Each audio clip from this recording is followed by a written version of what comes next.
Hi, I'm April Ansira, and this is Arts. Today, we're introducing you to local artists who have come together to celebrate the rich cultural history of South Texas. Ballads of the Borderland is a sweeping tale that weaves together powerful texts with the spirited stories of those who helped mold our cultural mosaic. Composed in 11 movements, Ballads of the Borderland uses a mixture of voices both young and mature and the beauty of the Soli sound to share the story of South Texas.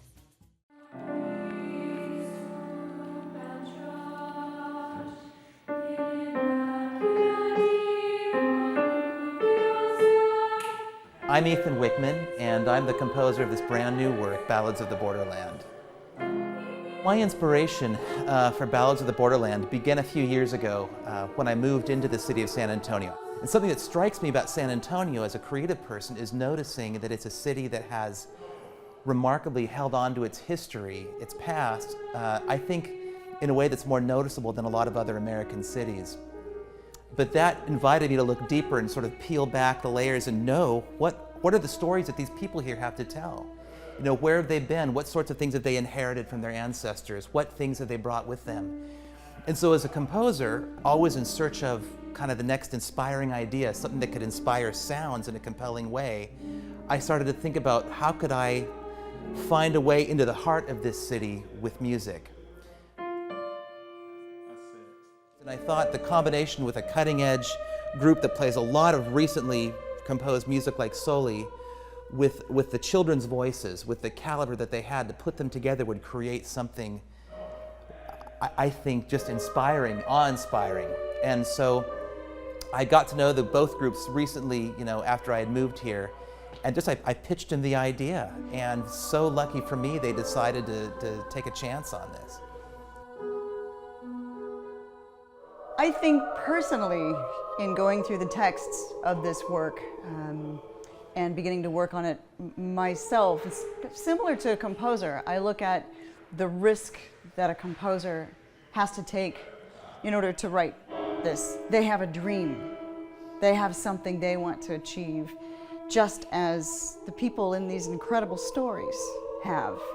They took a chance to, whether it was come to America, whether it was, you know, making sacrifices for their families to make things possible. No idea where life would take them, but they made the chances to do that and hope that things would work for the best. I think to me that's really the pulse of this piece, and being able to bring that then to life is really important.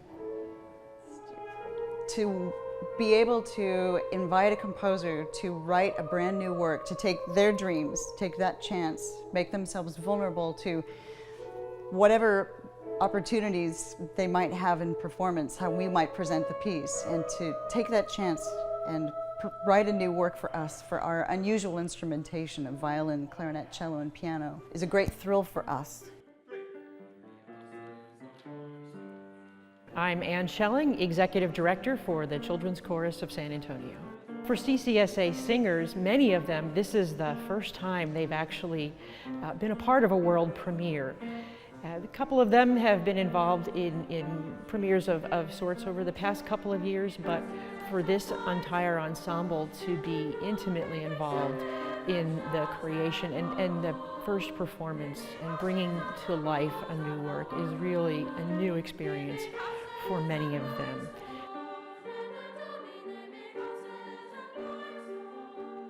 Working at this level and at this intensely to put this piece together is a new kind of level of performance and of preparation for them. Also, learning more about the text and working with Dr. Wickman on, you know, the ideas and the genesis of this work will hopefully inspire them to go home and really break apart and delve into their own family stories so that they can bring that forward and really understand more about their culture and their history and their part in San Antonio.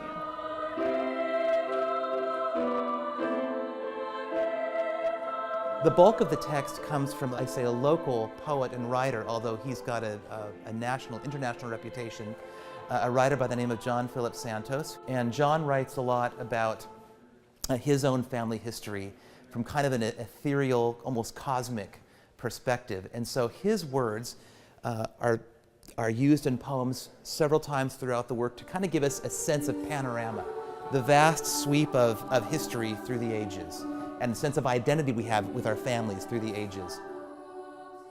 Inside of that, there are texts that I found through the Institute of Texts and Cultures and through some interviews I did with people that live here, talking about their lives, their families, their parents.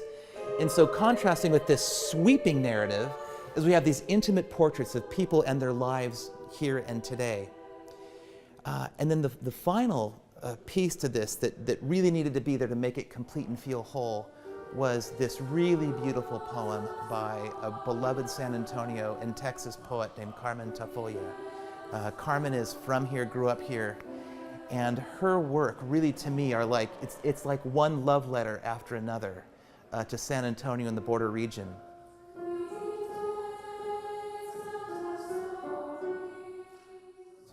Even though these particular stories aren't necessarily my own stories, but it's universal in the sense that it reminds me that each of us inherits stories from our family. We've all come from someplace else. And through generations, we've carried these things forward. And so I hope, Ballads of the Borderland really is about these things that we all inherit from our ancestors.